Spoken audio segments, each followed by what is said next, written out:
Hello everyone, welcome to Flavoured with Love by Priyanka, यानी कि मैं। और आज के व्लॉग की शुरुआत मैं कर रही हूँ इस पीआर पैकेज के साथ जो मुझे रिसेंटली हलारा.com की तरफ से रिसीव हुआ है, thehalara.com। And Halara is basically a lifestyle brand that offers mainly athleisure clothes which are not only stylish but comfortable as well. तो मैं यहाँ पे आपको साथ साथ ये हॉल भी दिखा रही हूँ और थोड़ा सा मैं आपको हलारा के बारे में बता भी देती हूँ। काफ़ी इस्टेब्लिश्ड और स्टाइलिश ब्रांड है। It is founded by females only, so that's why you will C a very feminine I for detail in their clothes. And इनके क्लोथ्स जो हैं काफ़ी कंफर्टेबल हैं और साथ ही साथ बहुत स्टाइलिश भी दिखते हैं। They are really meant for intensive activities like boxing, yoga और strength training, but at the same time बहुत ही कंफर्टेबल हैं। तो मैंने भी सोचा मैं ये ट्राई करके देखती हूँ और अपना रिव्यू मैं आपके साथ भी शेयर करूँगी। When they approached me and I looked at their website, तो मुझे काफ़ी सारे स्टाइलिश और बहुत अच्छे अच्छे ऑप्शंस दिखे। They not only have the leggings and stuff, but उनके पास हर तरह की गोल्फ ड्रेसेस, टेनिस ड्रेसेस या फिर एथलेजर या फिर लॉन्ज वेयर जिसे आप कहेंगे ना, बहुत ही comfortable and stylish lounge wear भी है उनके वेबसाइट पे, आप जाके देख सकते हो। और साथ ही साथ आपको स्पेशल डिस्काउंट मिलेगा because you are my lovely viewers. ये रहा मेरा डिस्काउंट कोड, एंड अगर आप यहाँ से परचेज करते हैं और ये कोड लगाएंगे तो you will get an additional 15% of. और देखिए कितने अच्छे अच्छे लेगिंग्स हैं कुछ तो, और एक ये इनका बहुत ही ट्रेडमार्क्ड प्रोडक्ट है which is called magic jeans. तो ये लगता तो डेनिम है but it is very comfortable and stretchable cloth, and I got this in this cargo style pants का फॉर्म। और बाकी का आपने देखा ही, एक वो फुल पैटर्न वाला हुडी है जो बहुत ही स्टाइलिश लग रहा है देखने में। एक मैंने लिया है yoga top with a very nice back, और ये वाला पैंट है कार्गो वाला, और दो हैं लेगिंग्स। तो ये था मेरा हलारा हॉल। और आज का वीडियो बहुत ही इंटरेस्टिंग होने वाला है because along with Halara this video is power packed with so many good recipes. तो अच्छी अच्छी रेसिपीज़ बनाएंगे, गार्डनिंग करेंगे और थोड़ा बहुत घूमेंगे। लेकिन उससे पहले एक बार ये हॉल का क्लोजअप आप देख लीजिए। देखिए कितने बढ़िया दिखने वाले क्लोथ्स हैं, comfortable and very nice.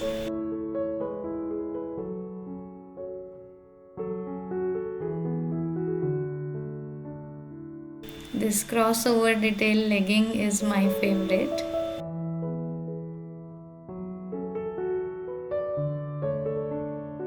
The fabric is looking like buttery soft.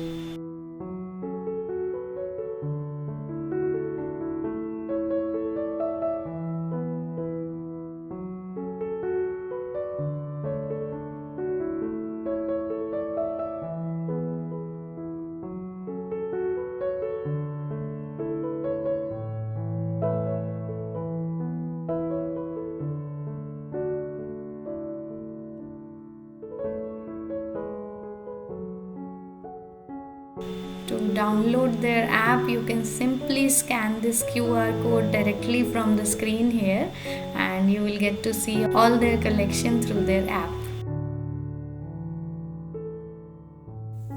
Good morning everyone. आज है एक संडे मॉर्निंग और मैंने सोचा it is a great day to test these leggings from Halara. तो आज हम टेस्ट करने वाले हैं ये cloud 3.0 fabric crossover high waisted yoga leggings. Fabric तो मुझे दिख ही रहा है, काफ़ी स्मूथ है, काफ़ी बटरी सॉफ्ट है, और इनका क्लेम है that this fabric is high intensity workout resistant और ब्रीदेबल है, सुपर स्ट्रेची है। तो वो सब आज हम टेस्ट करने वाले हैं। मैं अपना सारा रेगुलर स्टफ आपके सामने ही करने वाली हूँ वेयरिंग दीज लेगिंग्स। गार्डनिंग भी करेंगे। गार्डनिंग में आपको पता है बहुत ऊपर नीचे उठना पड़ता है, सो अच्छा टेस्ट रहेगा इन गार्डनिंग इस लेगिंग्स के लिए। और साथ में मैं थोड़ा सा वर्कआउट भी आज अपना आपके साथ शेयर करूंगी। 10 मिनट्स क्विक वर्कआउट करते हैं, वो भी मैं आपको करके दिखाऊंगी while wearing these leggings only.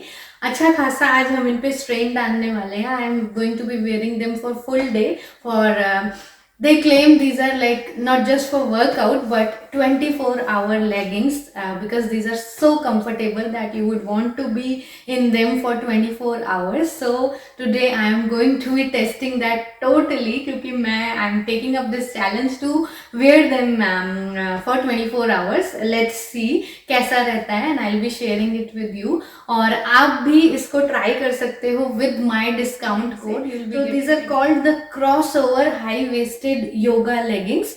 5 colours में अवेलेबल है, 2 लेंथ्स में अवेलेबल है, 7/8 भी है और फुल लेंथ भी है. मैं ज़्यादा टॉल नहीं हूँ, इसलिए आई ऑर्डर्ड 7/8 लेंथ लेगिंग्स, जो कि मुझे मेरे लिए फुल्ली लग रही हैं. सो इनको ट्राई करते हैं. और ये जो क्रॉस ओवर इसका वेस्ट का डिज़ाइन है, ये मुझे काफ़ी पसंद आया. This is supposed to be tummy controlling as well and at the same time breathable. 4-way stretchy है which is quite visible. हर तरफ से इसका फैब्रिक जो है वो 4-way stretchy है. Very nice. फील काफ़ी अच्छा हो रहा है. It has 2 large side pockets. तो ये मेरे पास एक iPhone है, इसे मैं यहाँ डालकर देख रही हूँ, which is very easily fitting into this pocket. The pocket is nice and deep. iPhone डालने के बाद भी इसमें थोड़ी सी लेंथ में स्पेस बच रही है. And it has not just 1 but 2 pockets, which are very useful when you are going out for a walk और टेकिंग अ स्ट्रोल. फोन, आपकी कीज, आपका छोटा मोटा वॉलेट भी आ जाएगा आराम से. So I am all set wearing these very nice and buttery smooth leggings. काफ़ी स्मूथ फैब्रिक है, बहुत अच्छा एंड कंफर्टेबल फील हो रहा है इन्हें पहन के. And I think ready to take on all the challenges that this day has to offer.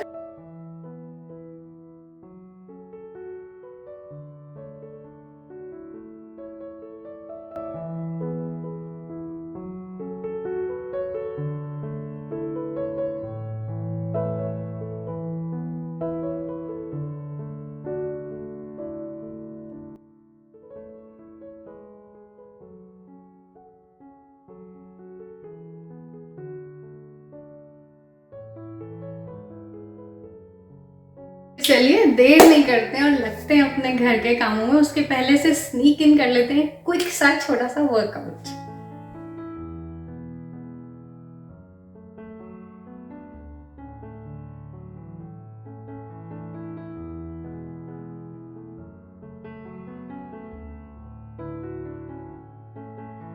अच्छा दोस्तों, मैं ना कोई वर्कआउट एक्सपर्ट नहीं हूँ. मैंने बस ऐसे यूट्यूब वीडियोस देख देख कर सीखा है और रियलाइज़ किया है कि बहुत ज़रूरी है थोड़ा मूवमेंट हमारी बॉडी के लिए एवरीडे बेसिस पर. तो बस अब मैंने अपनी लाइफ में आफ्टर 30s ये शुरू कर दिया है करना. और वर्कआउट का मोटिवेशन भी मुझे कभी आता है कभी जाता है, लेकिन अभी आया हुआ है और मैं कोशिश यही करूँगी कि इस बार जाए ना. But you will see to it in my videos. और अगर आपको पोस्चर्स के बारे में लग रहा है ना कि थोड़ी बहुत गड़बड़ी है, तो in fact you can let me know if you have better knowledge. तो मुझे ज़रूर कमेंट्स में बताइएगा.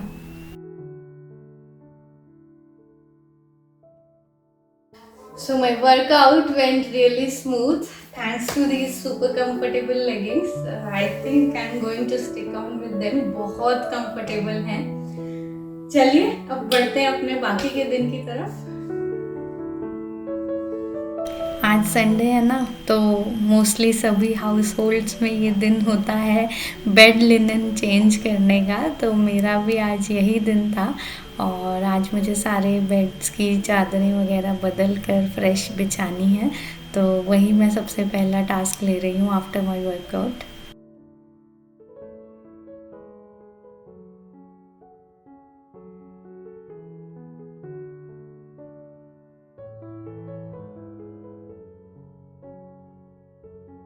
एज अ हैबिट मैं बेड को साफ़ करते हुए ही जो चादर या जो पिलो कवर्स हटाती हूँ, उन्हीं से बेड का हेड ना मैं डस्टिंग कर देती हूँ, क्योंकि वैसे भी वो वॉश में तो जाने ही है और जो थोड़ी बहुत डस्ट भी होती है वो उन्हीं के साथ धुल जाती है और इस तरह से बेड हेड को अलग से डस्ट नहीं करना पड़ता. और फिटेड शीट्स ना, दे आर टोटली अ बून. एक बार थोड़ी मेहनत ज़रूर लगती है बिछाने में, पूरा वर्कआउट जैसा ही है फिटेड शीट्स को बिछाने का काम. और अभी तो यहाँ पर जो हमने मैट्रेस लिया है ये उतने थिक नहीं है, लेकिन बेंगलोर में जो मैट्रेस था उस पर फिटेड शीट डालने में तो मेरी जान ही निकल जाती थी। बट एनीवेज फिटेड शीट एक बार बिछा दो, उसके बाद रोज़ रोज़ मेहनत नहीं करनी पड़ती। एटलीस्ट फॉर अ वीक आप चैन से रह सकते हो, बस ऊपर से डस्ट कर दो और छुट्टी।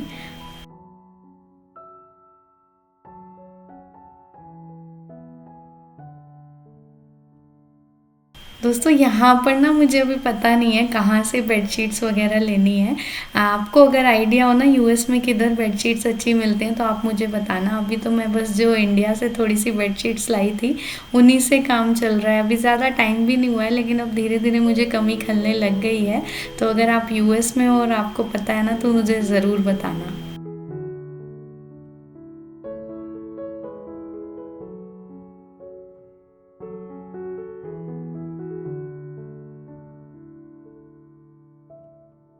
And there is nothing in this world that beats the joy of a freshly made bed. कितना सुकून मिलता है ना एक साफ बेड पर सोने का, बहुत अच्छा लगता है। Do you agree? धोबी घाट लगाते हैं आज का। उससे पहले मैं ये दूसरे बेड को भी चेंज कर देती हूँ बेडशीट।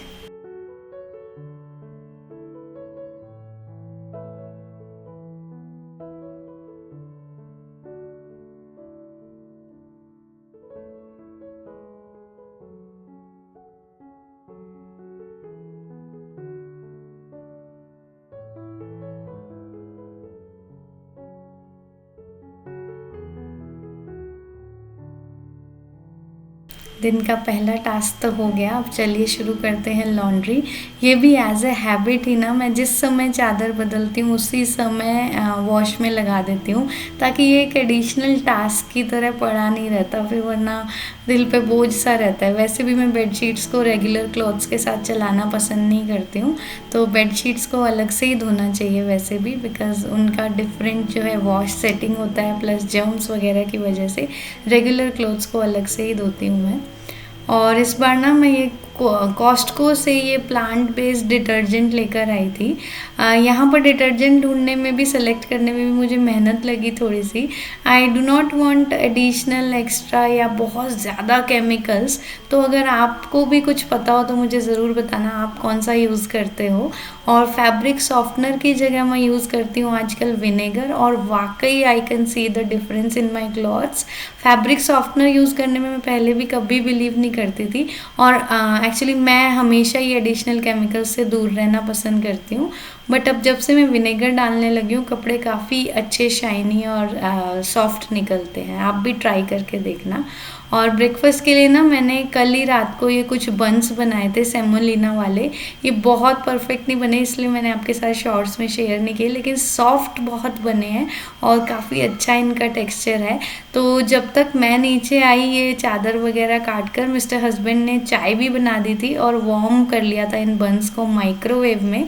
तो देखिए ये ना, मैं ऐसे छोटे छोटे काम करके रखना बहुत पसंद करती हूँ, ताकि मेरी लाइफ थोड़ी सी इजी बन जाए। वीकेंड को ब्रेकफास्ट के लिए मैं हमेशा ही, मोस्ट प्रेफरेबल डे होता है मेरा एक ब्रेड बना कर रखने का, फ्राइडे, ताकि सैटरडे या संडे का ब्रेकफास्ट हमारा चैन से जाए।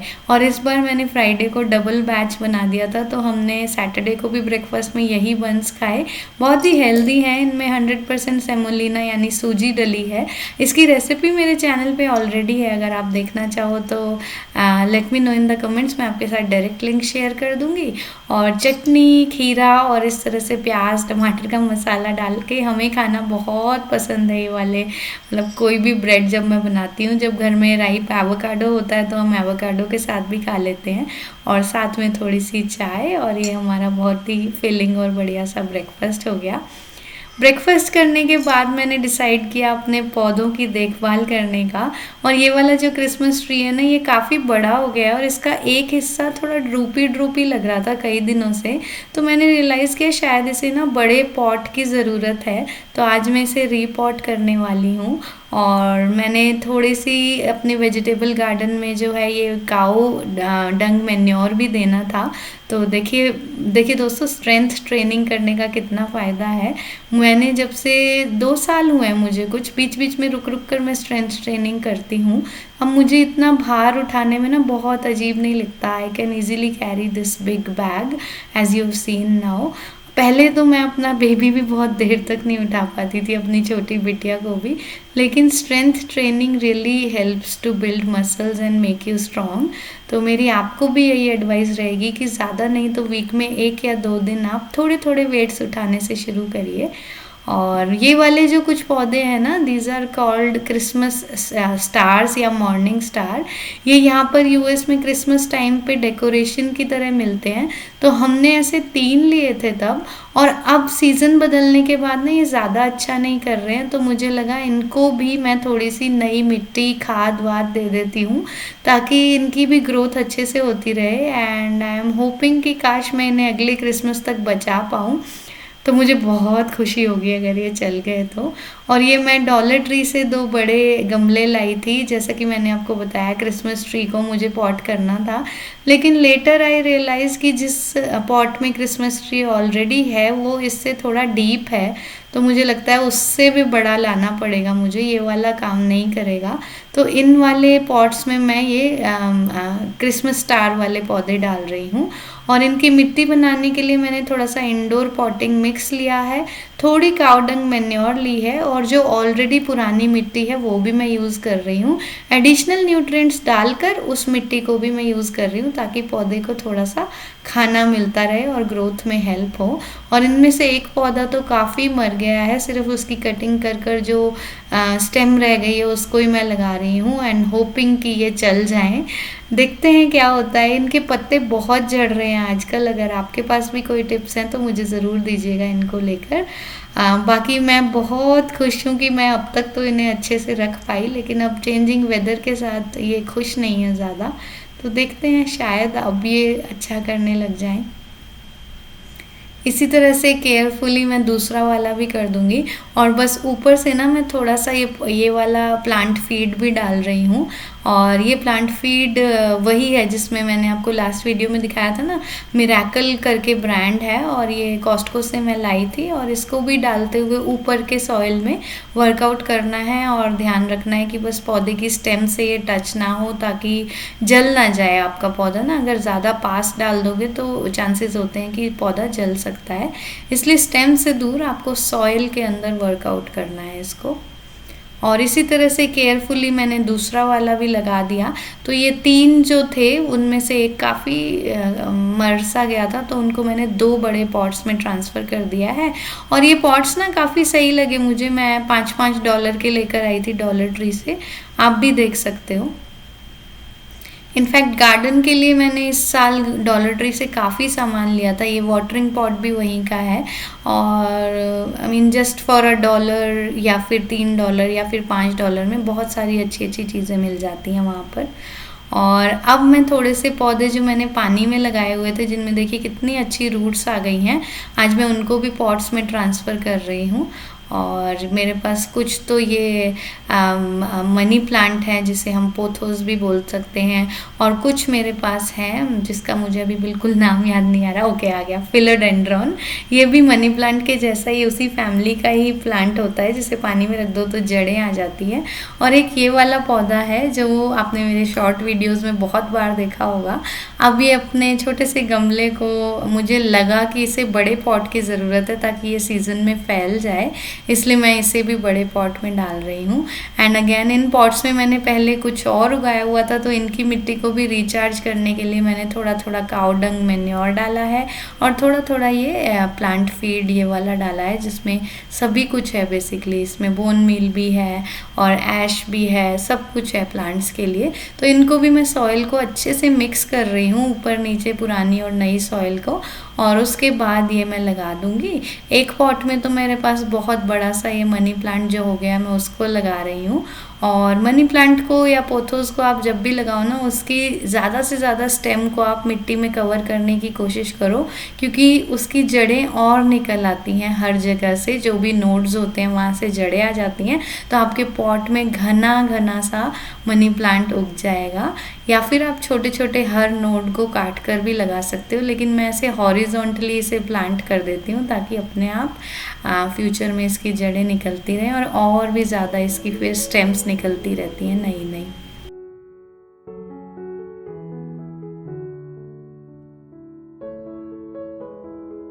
जब भी आप पौधों को नई मिट्टी में शिफ्ट करें तो उन्हें अच्छे से पानी देना चाहिए, ताकि जो रूट्स हैं वो नई मिट्टी में थोड़ा सा मर्ज हो जाएं, एडजस्ट हो जाएं। इसीलिए जब भी रीपॉटिंग करें या पौधों को शिफ्ट करें यहाँ से वहाँ, या फिर जब भी आप फर्टिलाइज़र भी दें, तो अभी पौधों को बहुत अच्छे से पानी देना चाहिए। और ये है फिलोडेंड्रॉन, जिसको भी मैंने लगा दिया है। इस वाले पौधे में मैंने 2-2 स्टेम लगा दिए एक साथ, और इसको मैंने ट्रांसफ़र कर दिया है इस थोड़े से बड़े पॉट में। होपफुली ये फैल जाएगा। ये वाला पौधा ना बड़ी जल्दी फैल जाता है और काफ़ी सुंदर लगता है देखने में, तो देखते हैं। अब मुझे भी उम्मीद है कि ये काफ़ी अच्छा करेगा। पता है, ये वाला पौधा ना मैंने कहीं से नहीं ख़रीदा। मैं बहुत टाइम पहले होम डिपो से कुछ प्लांट्स लाई थी, उसमें ये कटिंग गिरी हुई मुझे मिली थी, और मैंने इसको पानी में डाल दिया, जड़ें आ गई, फिर मिट्टी में डाल दिया, अब ये बड़ा हो गया तो बड़े पॉट में डाल दिया।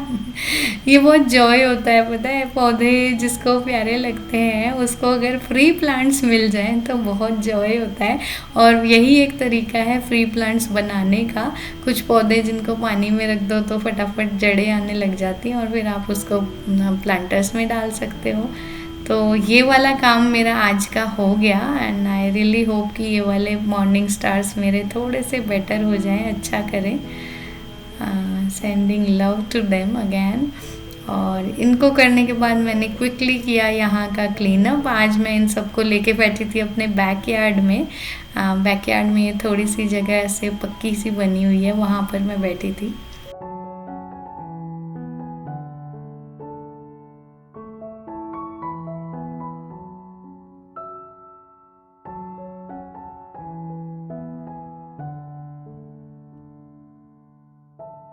इस क्लीनअप को करने के बाद नेक्स्ट टास्क आज का गार्डनिंग का मेरा था, अपनी जो वेजिटेबल वाला गार्डन है उसमें सारे में मुझे आज ये काऊ डंग मैन्योर देना था। थोड़ी बहुत हार्वेस्ट हम ले चुके हैं, और बारिश भी बहुत आती है, और इस सब के साथ मिट्टी का न्यूट्रिशन जो है वो डिप्लीट होता रहता है। तो टाइम टू टाइम हार्वेस्ट अगर चाहिए, अच्छी सब्जियां, अच्छे फूल चाहिए, तो हमें खाद भी देनी ही चाहिए। और वेजिटेबल गार्डन में मैं वो वाला प्लांट फीड देना पसंद नहीं करती हूँ जिसमें बोन मील हो, बिकॉज हम प्योर वेजिटेरियंस हैं। तो इसीलिए मैं वेजिटेबल गार्डन के लिए स्पेशली ये काऊ डंग मैन्योर लाई थी। ये $6-6.5 का एक पैक है। ये होम डिपो से मुझे मिला था। If you are curious to know, I thought this might help. तो यहाँ पर मैं सभी अपने वेजिटेबल प्लांट्स के आसपास इसको हाथों से ही ऐसे गिरा दूंगी, और फिर बस ऊपर की सॉइल में थोड़ा सा स्प्रेड कर दूंगी अपने हाथों की ही हेल्प से। बाकी फिर ये पानी देते रहेंगे ना, तो मिट्टी में अपने आप जाके मिलता रहेगा। एक्चुअली जो ये काऊ डंग मैन्योर है, इससे पौधे जलेंगे नहीं, ये थोड़ा कंपोस्ट के जैसा ही होता है। तो इसको थोड़ा सा लिबर्टी हम ले सकते हैं कि स्टेम से दूर या फिर बहुत ज़्यादा ऐसे प्रिकॉशन लेने की ज़रूरत नहीं है। इसको तो मैं सिंपली क्यारी में फैला दूंगी। और देखिए यहाँ पर ना मटर के पौधे थे जिन्हें हमने बहुत एंजॉय किया, बीज भी संभाल के रखे हैं नेक्स्ट सीज़न के लिए। और अभी मेरे पास कुछ जुकीनी उगी हुई है, गाजर हैं, और यहाँ पे बीन्स हैं, और शलगम मैंने उगाई है, टमाटर हैं, और भी मैं सोच रही हूँ कुछ कुछ और उगाने की। खीरे अभी तक मेरे अच्छा नहीं कर रहे हैं, तो मैं खीरे भी और उगाने वाली हूँ, और बीज। और आप भी मुझे बताइएगा कि यहाँ पर इस समय क्या उगाना चाहिए, अगर आपको पता हो तो। लहसुन काफ़ी अच्छा कर रहे हैं, बहुत अच्छे, आपको दिख भी रहे होंगे, लंबे लंबे स्टेम्स उनके आने लग गए हैं। तो देखते हैं और क्या उगा सकते हैं, आप भी बताइएगा मुझे। बस इसी तरह से मैंने पूरी क्यारी में आज खाद दे दी है। And while I am doing this बच्चे मुझे हेल्प कर रहे हैं। जो छोटे छोटे डब्बे मैंने दही के या ऐसे ही यूज़ किए थे नए पौधे सीड्स उगाने के लिए, आज उनको सबको बच्चे यहाँ पर डाल डाल के खाली कर रहे हैं। And this is how I engage them when I am working. वो भी इंजॉय करते हैं मेरे साथ छोटी छोटी एक्टिविटीज़ करना।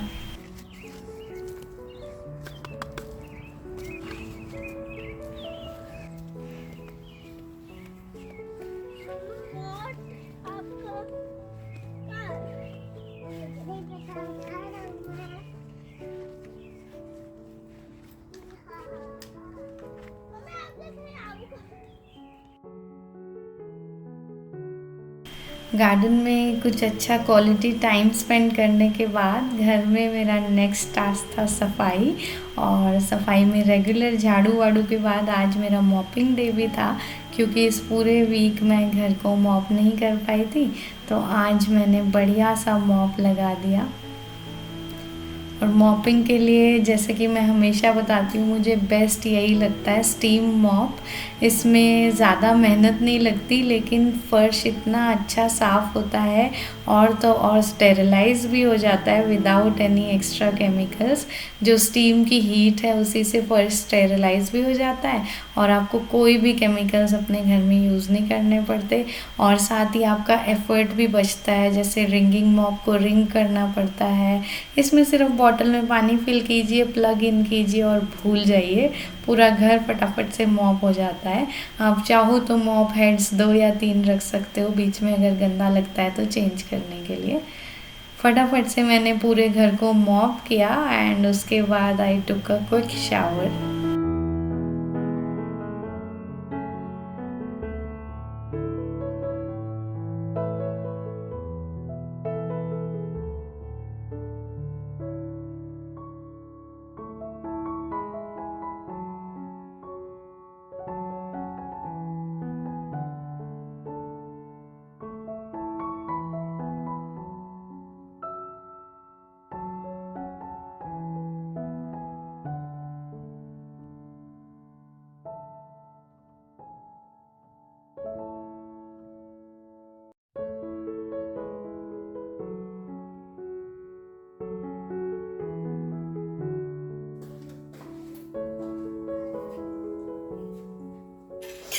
शावर लेने के बाद I only changed my T shirt, because remember I am in that 24 hours challenge of testing these cloudful leggings from हलारा।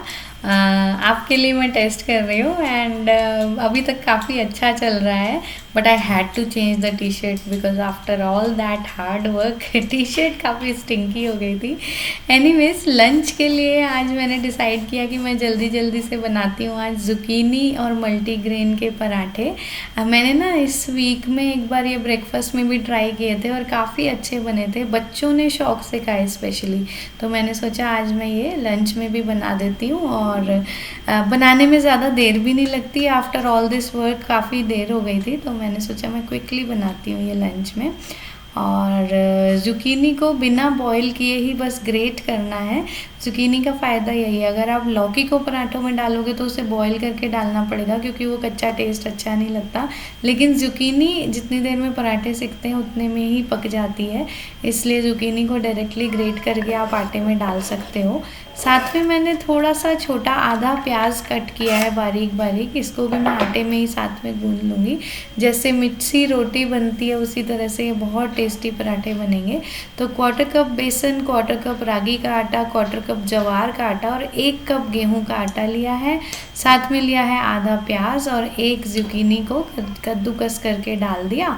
उसके बाद बस नमक डाला है, मिर्ची डाली है और घी डाला है। और मेरे पास आज हरा धनिया नहीं था ताज़ा, वरना मुझे वो ज़्यादा पसंद है डालना, तो मैंने कोई बात नहीं ड्राइड पार्सले डाल दिया। आपके पास फ्रेश धनिया हो तो आप वही यूज़ करना।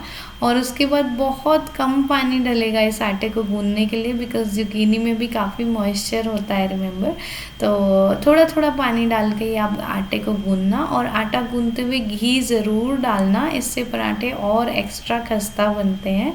और बस पहले आप मॉइस्चर चेक कर लेना कि जुकीनी में कितना है, उसके बाद ही आप एक्स्ट्रा जो है पानी डालना।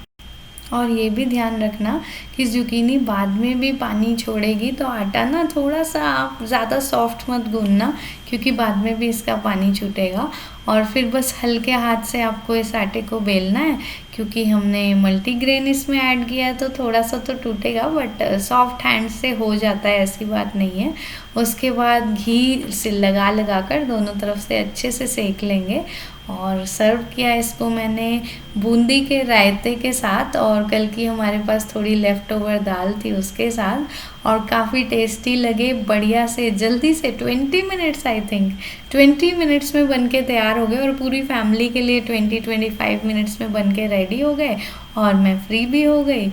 और बहुत ही हेल्दी भी हैं और टेस्टी भी हैं, और मज़े की बात तो ये है कि बच्चों ने भी मज़े से खाए। इसको तो आप ज़रूर ट्राई करना और फिर मुझे बताना आपको कैसा लगा। लंच के बाद हमें कहीं जाना था, तो मैंने सोचा मैं ट्राई करके देखती हूँ ये हलारा वाले कार्गो पैंट्स और योगा टॉप। तो मैंने पहन के देखा, एक्चुअली बाकी फिटिंग तो बहुत अच्छी है, कंफर्टेबल भी बहुत है, लेकिन इसकी लेंथ मुझे ज़रूर ऑल्टर करानी पड़ेगी। तो मैं पहन तो नहीं पाई, लेकिन मैंने सोचा मैं आपको दिखा देती हूँ कि ये कैसा लग रहा है। आप खुद ही देख लीजिए। Very nice and comfortable material. और अब मैं आपके साथ शेयर करती हूँ अपना पिछले संडे का बचा हुआ व्लॉग, जो कि बहुत लंबा हो गया था, and I promised you I share those recipes. तो दोस्तों आज ना मुझे डिनर ज़्यादा कुछ खास नहीं बनाना है, बस मैं पुलाव बनाने वाली हूँ, और दिन की पनीर की करी के साथ ही हम खाएंगे। छोटी फैमिली में जल्दी से सब कुछ ख़त्म नहीं होता ना, तो ऐसे यूज़ करना पड़ता है। तो मैंने सोचा मैं आज के इस टाइम को यूटिलाइज करती हूँ कुछ हेल्दी स्नैक्स बनाने के लिए। वैसे भी मैंने बहुत दिनों से घर में अच्छे अच्छे स्नैक्स नहीं बनाए हैं, और आप लोग भी बेकिंग की रेसिपीज़ मुझसे मांग ही रहे हो बार बार कमेंट्स करके। और दूसरा ना, मैं जब बहुत दिनों तक बच्चों को बाजार के बिस्किट खाने देती हूँ ना, तो थोड़े दिन बाद मुझे बहुत गिल्ट सा होने लग जाता है अंदर से कि मैं I am capable of doing better, और मैं कर नहीं रही हूँ। तो काफ़ी दिन से मैंने कुछ अच्छी हेल्दी कुकीज़ वगैरह घर में बनाई नहीं है, इसलिए मुझे लगा कि चलिए आज मैं इस टाइम को यूटिलाइज कर लेती हूँ। 1 घंटा लगा के पुलाव भी बन जाएगा और कुछ अच्छे हेल्दी स्नैक्स भी बन जाएंगे। तो बासमती राइस को पुलाव के लिए मैंने भिगो के रख दिया है, वो रेसिपी भी आपके साथ शेयर करूंगी अभी। साथ ही मैं ना 2 तरह की कुकीज़ बनाने वाली हूँ। एक तो स्प्राउटेड रागी और आमंड की कुकीज़, सॉरी स्प्राउटेड बोलने की आदत है, क्योंकि मैं पहले हमेशा रागी को स्प्राउट करके आटा बना के उन कुकीज़ को बनाती थी, वो मेरी बहुत ही फेवरेट रेसिपी है। लेकिन आज मेरे पास 24 मंत्रा ब्रांड का रागी का आटा है, उसी से बनाऊंगी आमंड कुकीज़ रागी वाली, और दूसरी थोड़ी स्वीट एंड सॉल्टी जीरा कुकीज़ बनाएंगे, और साथ में बनाएंगे एक एमरंथ की एनर्जी बॉल्स, तो वो भी मैं आपको दिखाऊंगी। थोड़ी थोड़ी तैयारी मैंने करके रख दी है, मेरे कैमरा से ना डेटा ट्रांसफर हो रहा था, तब तक मैंने तैयारी करके रख दी। जैगरी को ग्रेट करके रखा है, थोड़ी नट्स वगैरह को चॉप करके रखा है। बटर को मैंने आफ्टरनून में ही बाहर रख दिया था कि सॉफ्ट हो जाएगी लंच के बाद ही, और साथ में ऐसे थोड़े बहुत तैयारी करके रखी है। चलिए इन रेसिपीज़ को फटाफट से बनाना शुरू करते हैं, और मैं आपको भी दिखाती हूँ क्विक हेल्दी स्नैक्स बच्चों और पूरी फैमिली के लिए। तो चलिए शुरू करते हैं। सबसे पहले ना मैं यहाँ पर कोकोनट शुगर को मेजर कर रही हूँ जीरा कुकीज़ के लिए। जीरा कुकीज़ वो वाले फ्लेवर की होती है ना, थोड़ी नमकीन थोड़ी मीठी, तो चीनी बहुत ज़्यादा नहीं डलेगी, 1/4 कप डलेगी, उससे थोड़ी सी ज़्यादा, मतलब मैं ना 80 ग्राम के आसपास चीनी ले रही हूँ। तो ये 1/4 कप और 1-2 टेबल स्पून आप डाल दीजिए, थोड़ा सा ऊपर नीचे आप अपने टेस्ट के हिसाब से भी कर सकते हो। और कोकोनट शुगर दोस्तों हमारी हेल्थ के लिए रेगुलर शुगर से बेटर है, इसका ग्लाइसेमिक इंडेक्स आधा होता है रेगुलर चीनी से, तो ये बेटर है। कभी कभी मैं ये भी इस्तेमाल कर लेती हूँ। और 1/4 कप ही इसमें बटर डालेंगे, यानी कि लगभग ये है 50 से 60 ग्राम के करीब बटर। उसमें मैंने थोड़ा नमक डाला है 1 टीस्पून, और डाल दी है कोकोनट शुगर, और स्टैंड मिक्सर के स्पीड 2 या 3 पर इसको लगा दिया। इनफैक्ट 3 से ज़्यादा भी बटर और शुगर को चला सकते हैं। और जब तक ये बटर और शुगर मिक्स हो रहा है, चलिए हम एक ग्रेनोला बनाने के लिए एमरंथ को पॉप करना शुरू करते हैं। एमरंथ यानी कि रामदाना। तो यहाँ पर मैंने एक थिक बॉटम वाला पैन लिया है, उसको अच्छे से हीट किया है जब तक पानी ऐसे डांस ना करने लग जाए। उसके बाद थोड़ा थोड़ा 1-1 2-2 टेबल स्पून करके जो है रामदाना, चौलाई या एमरंथ को डालेंगे, ढक्कन लगा देंगे, और इसको फिर शेक करते रहेंगे हम अपने पैन को, और ये पॉपकॉर्न की तरह बड़े ही मज़े से पॉप होने लग जाएगा, जैसे कि आपको दिख रहा है। काफ़ी आसान है इसे घर पर पॉप करना। तो you need not always buy the things, those are readily easily made at home. बस इसको इस तरह से शेक करते रहेंगे ताकि जले भी ना और सारे दाने स्पेस मिलता रहे उन्हें पॉप होने का। फटाफट फटाफट ये 2-2 चम्मच करके पॉप होता रहेगा। पैन को ओवर क्राउड ना करें ताकि ये पॉप अच्छे से होता रहे। तो लगभग मैंने चौथाई कप रामदाना जो है वो पॉप करके साइड में रख लिया है और इतनी देर में हमारा बटर और शुगर भी अच्छे से मिक्स हो गया। अब इसमें मैं डाल रही हूँ आधा कप ज्वार का आटा और आधा कप गेहूं का आटा और अब इसको बस 1 मिनट से भी कम के लिए हमें चलाना है, अगेन स्पीड 3 या 4 पे। और इस समय ज़्यादा नहीं चलाना क्योंकि कुकीज़ का ना बिल्कुल बस तब तक चलाना होता है जब तक मिक्स हो जाए। ये डेफिनेटली आप हाथ से भी कर सकते हो ये काम। उसके बाद इस डो में मैं डाल रही हूँ 1 चम्मच जीरा। जीरे को डालकर मैंने डो को मिक्स करके रख दिया है। उसके बाद एक पार्चमेंट पेपर का बड़ा सा टुकड़ा लिया और इसका एक ऐसे लॉग जैसा बनाया मैंने, ताकि वो बेकरी स्टाइल की स्क्वायर स्क्वायर कुकीज़ बाद में हम इसमें से काट के निकाल सकें। और इस लॉग को अच्छे से कवर करके हमें फ्रिज में रखना है आधे पौने घंटे के लिए ताकि सॉलिड हो जाए और फिर कुकीज़ अच्छी सी बनकर निकलेंगी। अब चलते हैं, जब तक ये फ्रिज में रखा है हम नेक्स्ट कुकीज़ को बनाने की तैयारी कर लेते हैं। तो अब मैं बना रही हूँ रागी वाली कुकीज़। उनके लिए मैंने लिया है यहाँ पर पौना कप बटर, यानी कि लगभग 150 ग्राम ये बटर है और आधा कप से थोड़ी ज़्यादा चीनी है। चीनी आप अगेन अपने टेस्ट के हिसाब से थोड़ी बहुत ऊपर नीचे कर सकते हो।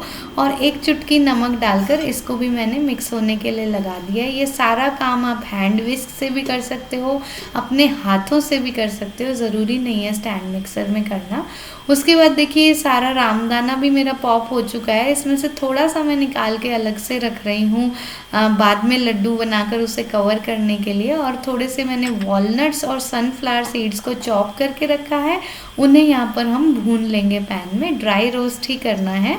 और उसके बाद थोड़ी सी जैगरी है, ये 100 ग्राम जैगरी है, इसे मैं पिघला रही हूँ।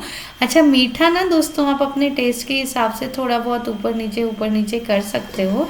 जैगरी को धीमी आंच पे हम पिघलाएंगे और तब तक जब तक ये सब हुआ, यहाँ पर बटर और शुगर भी क्रीम हो चुका है।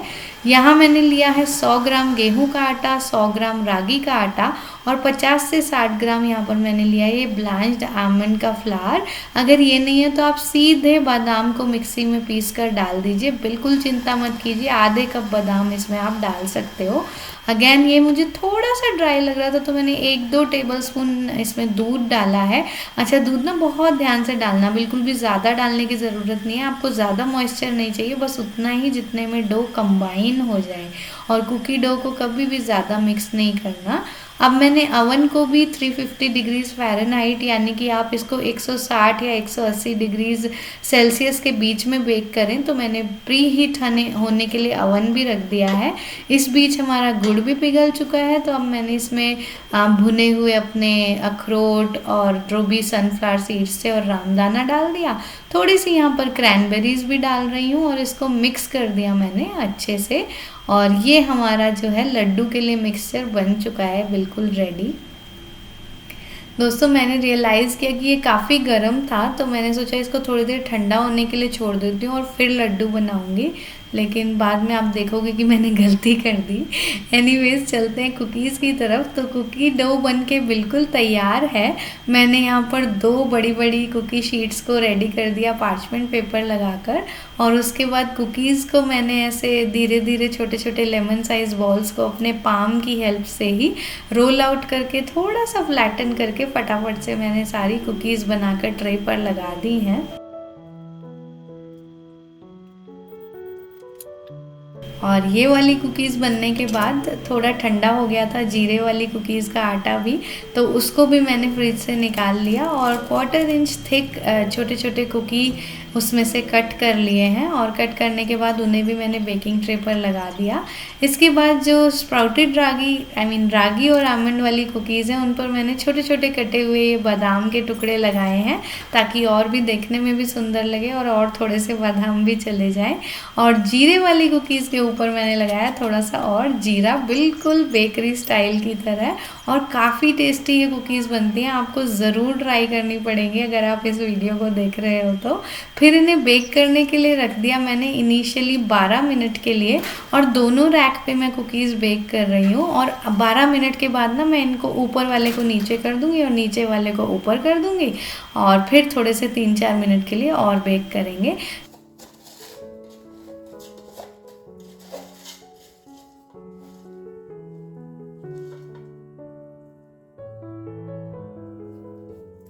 तो जब तक कुकीज़ बेक हो रही हैं चलिए बना लेते हैं अपना पुलाव। और पुलाव के लिए मैंने यहाँ पर 1 टेबलस्पून घी डाला है पैन में, फिर थोड़ा सा जीरा डालकर उसको स्प्लटर होने दिया, और जीरा जैसे ही स्प्लटर हुआ फिर मैंने डाले हैं यहाँ पर आधा कप कॉर्न और आधा कप मटर।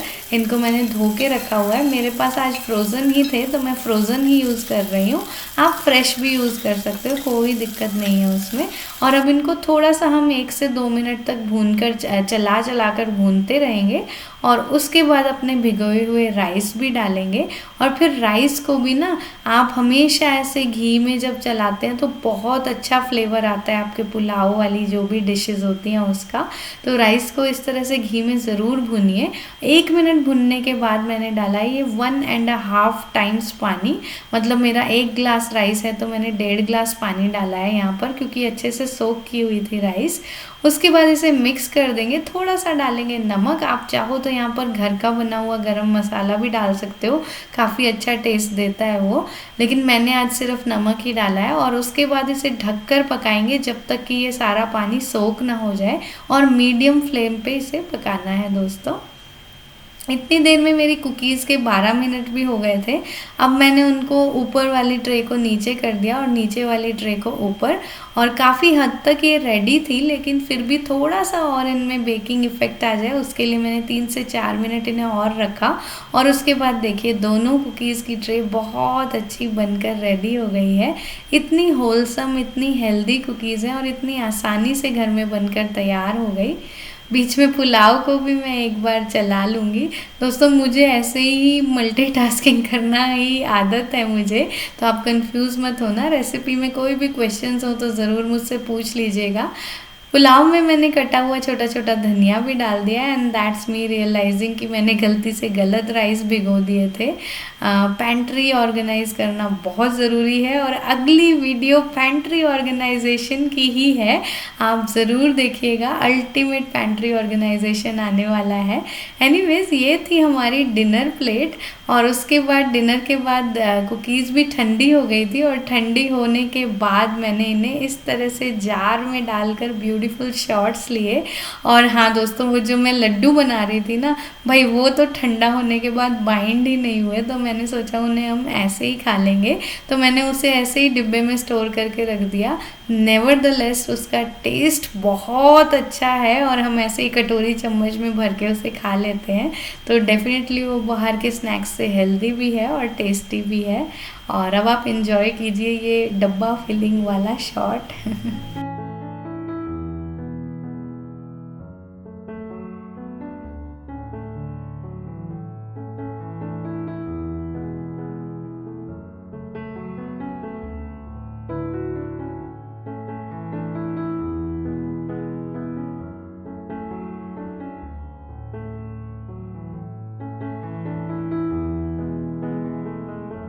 देखिए कितनी आसानी से घर के हेल्दी बिस्किट्स बनकर तैयार हो गए, कितने खस्ता हैं ये।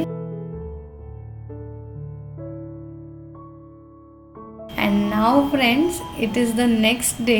अगली मॉर्निंग है ये, जिसमें मैं मॉर्निंग वॉक के लिए निकल गई, and I have been literally living in these leggings for last 24 hours, और काफ़ी कंफर्टेबल हैं पूरे। मुझे हर तरह के काम में इन्होंने सपोर्ट किया, as you have seen, and I will surely recommend them. And मुझे तो बहुत अच्छी लगी। मुझे लगता है आपको भी लगेंगी। और ऐसा नहीं है कि ये सिर्फ वर्कआउट में ही पहनने लायक है, दिन भर पहनने में भी काफ़ी कंफर्टेबल है। वेस्ट बैंड भी बहुत कंफर्टेबल लगा मुझे। और अब इस वीडियो को मैं यहीं पर एंड कर रही हूँ, आपको पीस एंड लव सेंड कर कर इस नेचर की आवाज़ के साथ। आई होप आपको वीडियो अच्छा लगा होगा। अगर चैनल को अभी तक सब्सक्राइब नहीं किया तो प्लीज़ प्लीज़ कर लीजिए। Thank you so much for watching and keep coming here often. Thank you.